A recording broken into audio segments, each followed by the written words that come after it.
नमस्कार साथियों, स्वागत आप सभी का हमारे YouTube चैनल पर। साथियों, आज हम गणेश्वर आर्कियोलॉजिकल साइट को लेकर बात करेंगे, गणेश्वर सभ्यता को लेकर बात करेंगे। इससे पहले साथियों मैं आपसे कह दूं, अगर अभी तक आपने चैनल को सब्सक्राइब नहीं किया है तो सब्सक्राइब कर दीजिए और अपने मिलने वाले को पास क्या कर दो साथियों, शेयर कर दो। चलो बिना समय गवाए हम बात करते हैं गणेश्वर को लेकर। साइट है साथियों अपनी आर्कियोलॉजिकल साइट गणेश्वर, गणेश्वर सभ्यता। इस सभ्यता को लेकर साथियों हम बात करेंगे। कई बार एग्जाम ऑफ व्यू से ये सभ्यता महत्वपूर्ण रही है, कई बार यहां से प्रश्न पूछा गया है साथियों। गणेश्वर के उपनाम को लेकर हम बात करते हैं, इस साइट के उपनाम को लेकर बात करते हैं। तो उपनाम को लेकर अगर हम बात करें साथियों तो इसे कहा जाता है ताम्रयुगीन सभ्यता। कहा जाता है साथियों इसे ताम्रयुगीन सभ्यता। इसे भी ताम्रयुगीन सभ्यता कहते हैं और आहड़ को भी ताम्रयुगीन सभ्यता कहते हैं। ताम्रयुगीन सभ्यता, कॉपर एज सिविलाइजेशन। इसके साथ अगर हम बात करते हैं साथियों तो इसे कहा जाता है ताम्रयुगीन सभ्यताओं की जननी। क्या कहा जाता है साथियों इसे कहा जाता है ताम्रयुगीन सभ्यताओं की जननी। ताम्रयुगीन सभ्यताओं की जननी। ताम्रयुगीन सभ्यताओं की जननी भी किसे कहा जाता है साथियों, तो यह भी कहा जाता है साथियों गणेश्वर को। इसके अलावा इसे कहा जाता है साथियों पुरातत्व का पुष्कर। क्या कहा जाता है साथियों इसे कहा जाता है पुरातत्व का पुष्कर। इसे कहा जाता है भाई पुरातत्व का पुष्कर, तो आप कहेंगे पुरातत्व का पुष्कर कहा जाता है भाई गणेश्वर आर्कियोलॉजिकल साइट को। गणेश्वर सभ्यता को पुरातत्व का पुष्कर कहा जाता है साथियों। इसके अतिरिक्त अगर हम बात करते हैं साथियों तो इस साइट को कहा जाता है पूर्व हड़प्पा कालीन सभ्यता। क्या कहते हैं साथियों तो इसे कहते हैं साथियों पूर्व हड़प्पा कालीन सभ्यता। पूर्व हड़प्पा कालीन सभ्यता के नाम से भी साथियों इस साइट को जाना जाता है। तो आप कहेंगे साथियों गणेश्वर को जाना जाता है। इसी साइट को ताम्रयुगीन सभ्यता, ताम्रयुगीन सभ्यताओं की जननी, पुरातत्व का पुष्कर और पूर्व हड़प्पा कालीन सभ्यता के नाम से जाना जाता है। यदि साथियों मैं आपसे बात करता हूं, यह जो अपनी सभ्यता है साथियों ये किस जिले में है साथियों, ये सभ्यता अपनी नीमका थाना जिले में साथियों। किस जिले में साथियों ये, तो आप कहेंगे यह नीमका थाना जिले में है। जिला है साथियों नीमका थाना। और इससे पहले साथियों ये जो साइट रही है अपनी, ये कहाँ रही है साथियों, तो ये सीकर जिले में रही है। जिला है साथियों अपने पास यहाँ पर नीमका थाना। देखिए नीमका थाना। और इससे पहले कहाँ रही है साथियों, इससे पूर्व सीकर जिले में थी। इससे पहले सीकर में थी। साथियों सीकर में ही आता था नीमका थाना, जो स्थान था वो सीकर जिले में आता था। लेकिन अब नीमका थाना ही क्या बन चुका है साथियों, जिला बन चुका है। इसलिए ये सभ्यता आप किस जिले में आती है साथियों, नीमका थाना जिले में आती है। नदी की अगर साथियों में बात करना चाहूं, ये साइट किस नदी के किनारे है साथियों, तो ये कांतली नदी के किनारे हैं साथियों। रिवर अगर पूछी जाती है साथियों तो ध्यान रहना चाहिए ये कांतली नदी के किनारे स्थित है साथियों आपकी सभ्यता। कौन सी साथियों, गणेश्वर सभ्यता। यदि साथियों मैं बात करता हूं इस सभ्यता के खोजकर्ता को लेकर, गणेश्वर जो सभ्यता है ना साथियों, इस सभ्यता की जो खोज करने का श्रेय दिया जाता है, यह दिया जाता है साथियों आरसी अग्रवाल को, रतन चंद्र अग्रवाल को। किसको दिया जाता है साथियों, तो यह श्रेय दिया जाता है रतन चंद्र अग्रवाल को। आरसी अग्रवाल को यह श्रेय दिया जाता है साथियों। और आरसी अग्रवाल ने सन 1972 में इस सभ्यता की क्या करी साथियों, खोज करी। 1972 में रतन चंद्र अग्रवाल ने इस सभ्यता की, गणेश्वर सभ्यता की क्या करी साथियों, खोज करी। इस सभ्यता का जो उत्खनन किया गया ना साथियों, उत्खनन करता, तो उत्खनन करता रहे साथियों आरसी अग्रवाल। रतन चंद्र अग्रवाल रहे साथियों, रतन चंद्र अग्रवाल।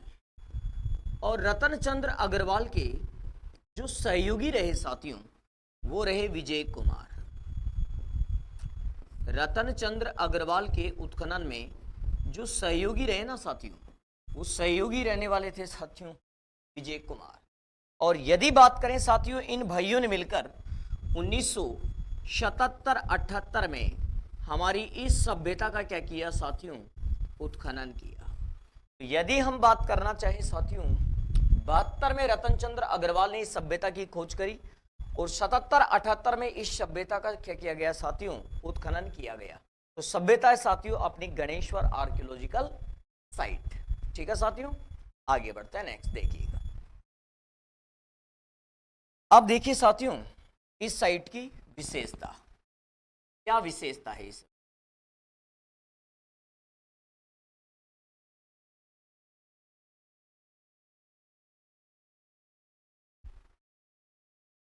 यदि हम साथियों बात करते हैं इसकी विशेषता को लेकर बात करते हैं तो आगे देखिएगा साथियों विशेषता पर देखिए।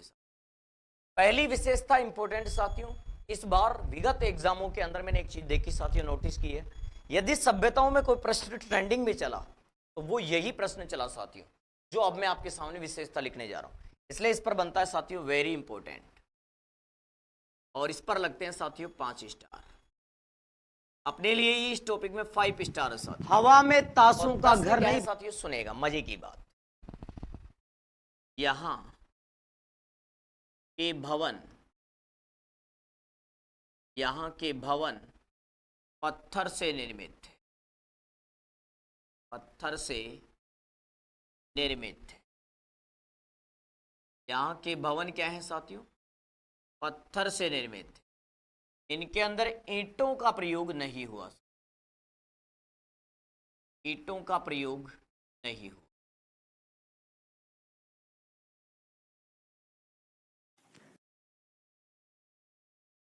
ईंटों का यहां पर प्रयोग हुआ नहीं साथियों, बिल्कुल प्रयोग नहीं हुआ। केवल स्टोन को काम में लिया गया, भवनों को बनाने के लिए पत्थर को काम में लिया गया।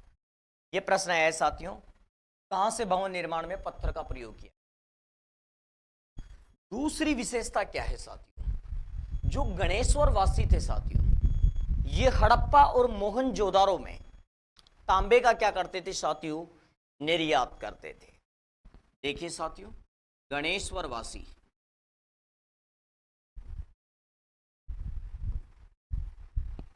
गणेश्वर वासी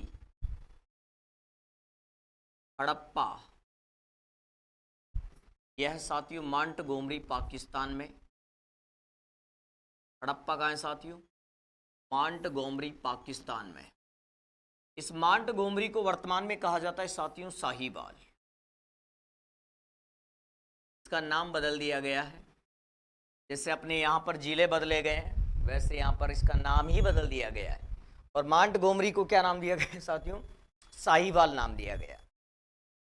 तो गणेश्वर वासी हड़प्पा, मांटगोमरी पाकिस्तान व मोहनजोदारो, जिसे हम मोहनजोदड़ो भी कहते हैं साथियों, मोहनजोदारो जो कि लड़काना पाकिस्तान में है, लड़काना पाकिस्तान। तो गणेश्वर वासी हड़प्पा, मांटगोमरी पाकिस्तान व मोहनजोदारो लड़काना पाकिस्तान में तांबे का निर्यात करते थे साथियों। ये तांबा बेचते थे साथियों, तांबे का निर्यात करते थे, तांबे का क्या करते थे साथियों, ये निर्यात करते। तीसरा फैक्ट देखिए साथियों, इसी सभ्यता को लेकर अगर साथियों मैं आपसे बात करना चाहूं तो ध्यान दीजिएगा, अच्छा प्रश्न साथियों। देखिए साथियों अगर बात करें तो यहां के लोग क्या थे साथियों, सरवारी थे। लोग क्या थे साथियों, सरवारी थे। कि यहां से हमारे को मछली पकड़ने के कांटे मिले हैं, उनसे सिद्ध होता है कि लोग क्या थे साथियों, सरवारी थे। चौथी विशेषता देखिए साथियों, यहां पर तांबे की जो वस्तुएं मिली है साथियों, लगभग 1000 वस्तुओं के आसपास यहाँ से तांबे की वस्तुएं मिली हैं साथियों, उपकरण मिले हैं। इसकी अगर बात करें साथियों, तो यहाँ से मिलने वाले तांबे की वस्तुओं में 99% शुद्ध तांबा था साथियों। नमस्कार साथियों, स्वागत आप सभी का। यहाँ पर मिली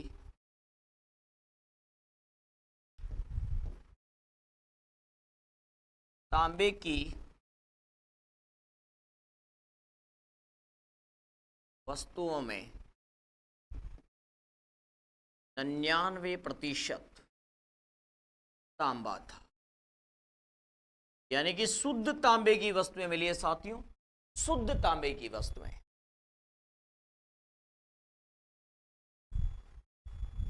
शुद्ध तांबे की वस्तुएं 1% इनमें अशुद्धि रही है साथियों। बाकी प्योर रूप से क्या था साथियों? कॉपर था, तांबा था साथियों। 99% शुद्ध तांबा था। अब साथियों 99% शुद्ध तांबा यदि वस्तुओं में पाया गया है, तो इससे पुरातत्ववेताओं ने अनुमान लगाया कि भाई गणेश्वर के जो लोग हैं ये तांबे में किसी अन्य धातु को मिलाने के बारे में नहीं जानते थे, कि यानी कि तांबे के साथ अन्य धातु के मिश्रण की इनको जानकारी नहीं थी। ये इससे आगे देखिए साथियों, अगर हम बात करते साथियों ये अपरिचित थे। तो देखिएगा फैक्ट क्या कहता है साथियों। फैक्ट देखिएगा, स्पष्ट होता है, स्पष्ट होता है गणेश्वरवासी, स्पष्ट होता है गणेश्वरवासी तांबे में या तांबे के साथ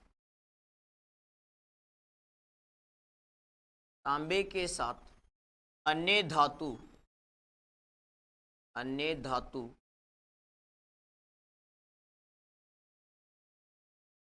मिश्रण से अपरिचित थे। अपरिचित थे, ऐसा हम अनुमान लगा सकते हैं साथियों। जरूरी नहीं कि थे या नहीं थे, बस हम क्या लगा रहे हैं साथियों? अनुमान लगा रहे हैं। स्पष्ट होता है ऐसा, इसको देखकर 99% तांबे की वस्तुओं को देखकर। ठीक है साथियों, आगे बढ़ते हैं साथियों। नेक्स्ट देखिएगा, आगे देखिए। इसके साथ अगर हम बात करते हैं साथियों, तो अब बात करते हैं हम यहां से मिलने वाले पूरा अवशेष को लेकर, यहां से मिलने वाले साक्ष्यों को लेकर हम बात करते हैं साथियों। देखिएगा, यहां से मिलने वाले पूरा अवशेष, यहां से मिलने वाले साथियों साक्ष्य, यहां से मिलने वाले साथियों प्रमाण, यहां से मिलने वाले पूरा अवशेष की बात करते हैं, यहां से मिलने वाले साक्ष्य की बात करते हैं, यहां से मिलने वाले प्रमाणों की बात करते हैं। क्या क्या साक्ष्य हम यहां से जुटाते हैं उनको लेकर बात करने वाले हैं साथियों। देखिएगा ध्यान से। यदि हम बात करते हैं साथियों पहले फैक्ट को लेकर, प्रथम फैक्ट को लेकर अगर मैं बात करता हूं साथियों, तो ध्यान दीजिए। तांबे से निर्मित कुल्हाड़ियां मिली। क्या मिली साथियों? कुल्हाड़ियां मिली। तांबे से निर्मित क्या मिली है साथियों? यहां से कुल्हाड़ियां मिली है। नेक्स्ट, तांबे से निर्मित बाणाग्र मिले साथियों। तांबे से निर्मित बाणाग्र मिले।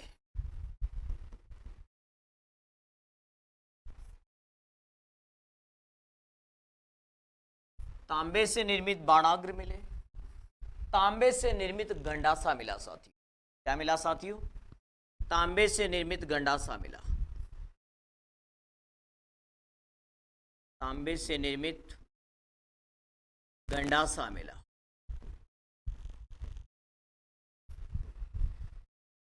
तांबे से निर्मित साथियों हमारे को कुल्हाड़ियां मिली है।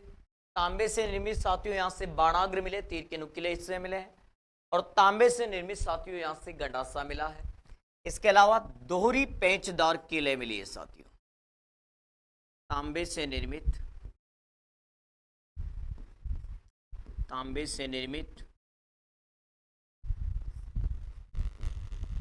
दोहरी पैच नुमा किले मिली है साथियों। दोहरी पैचनुमा तांबे से निर्मित साथियों यहां से क्या मिली है? किले मिली है।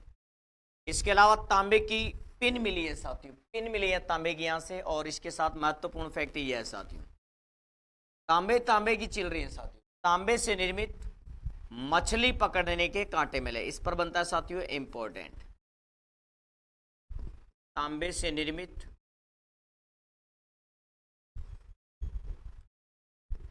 मछली पकड़ने के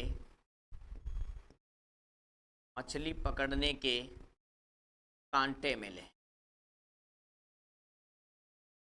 तांबे से निर्मित मछली पकड़ने के क्या मिले हैं साथियों? यहां से कांटे मिले।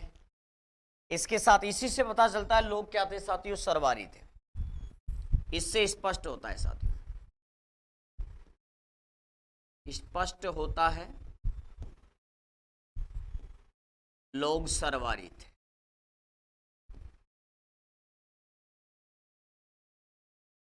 सरवारी थे। ऐसा तो है नहीं साथियों कि मछली को पकड़कर बाहर लाकर उससे खाना डाला जाएगा। भाई पकड़ लिया, बाहर निकाला, उसको खाना डाला, कहा भाई जा भाई वापिस। ऐसा तो है नहीं। यदि कांटा फेंका गया है, बाहर निकाला गया है, तो सीधी सी बात है पेट में अंदर लेने के लिए किया गया है। इसका मतलब लोग मांसाहार करते थे और साग भी खाते थे। अर्थात अगर बात करें तो लोग क्या थे साथियों? शर्वारी थे। इसके साथ अगर हम बात करते हैं साथियों छठे फैक्ट पर, इसी सभ्यता में तो देखिएगा साथियों, पत्थर से निर्मित यहां पर डैम मिला साथियों, बांध मिला। अच्छा प्रश्न बनता है साथियों, पत्थर से निर्मित बांध के साक्ष्य मिले हैं साथियों गणेश्वर से। पत्थर से निर्मित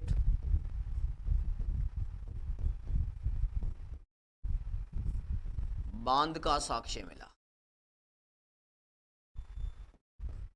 पत्थर से निर्मित डैम के साक्ष्य मिले साथियों, बांध का साक्ष्य मिला। पत्थर से बने हुए बांध के साक्ष्य मिले हैं साथियों यहां से।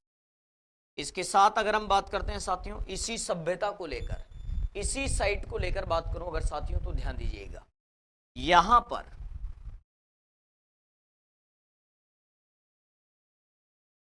कपिशवर्णी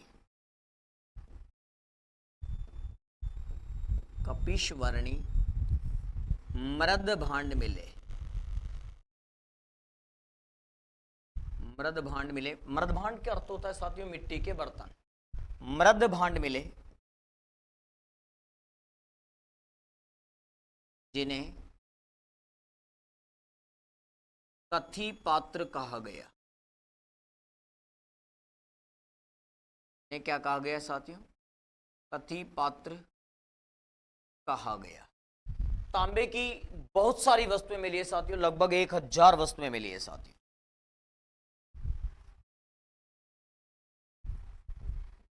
लगभग 1000 तांबे की वस्तुएं मिली।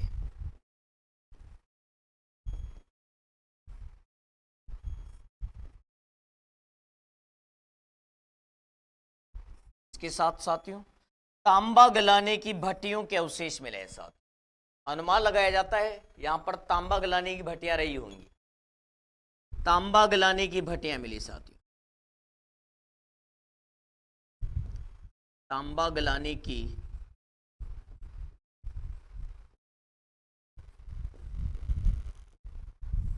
भट्टियां मिली है साथ। तांबा गलाने की क्या मिली है साथियों? यहां से भट्टियां मिली है। किस साइड से साथियों? तो आप कहेंगे गणेश्वर से। तो तांबे से निर्मित क्या मिली है साथियों? यहां से कुल्हाड़ियां मिली है। तांबे से निर्मित साथियों यहां से बाणाग्र मिले हैं। तांबे से निर्मित साथियों गंडासा मिला है। तांबे से निर्मित दोहरी पैंचनुमा क्या मिली है साथियों? किले मिली है। तांबे से निर्मित मछली पकड़ने के क्या मिले हैं साथियों? कांटे मिले हैं। पत्थर से निर्मित क्या मिला है साथियों? बांध का साक्ष्य मिला है। यहाँ पर कपिस्वर्णी मृदभांड मिले जिन्हें कथी पात्र कहा गया है। लगभग 1000 तांबे की साथियों यहाँ से वस्तुएं प्राप्त हुई है। और तांबा गलाने की भट्टियों के आंशिक रूप से यहाँ पर क्या मिलते हैं साथियों? साक्ष्य मिलते हैं, अवशेष मिलते हैं। तो साथियों इसी के साथ हम अगली क्लास की बात करेंगे नेक्स्ट आगे। मैं फिर बोल रहा हूँ साथियों, दिनेश जी आपके लिए दिन रात मेहनत कर रहे हैं। इसलिए आप भी दिनेश जी के लिए दिन रात मेहनत कीजिए और ज़्यादा से ज़्यादा लोगों को जोड़ने का प्रयास कीजिए। जय हिंद, जय भारत, फिर मिलेंगे।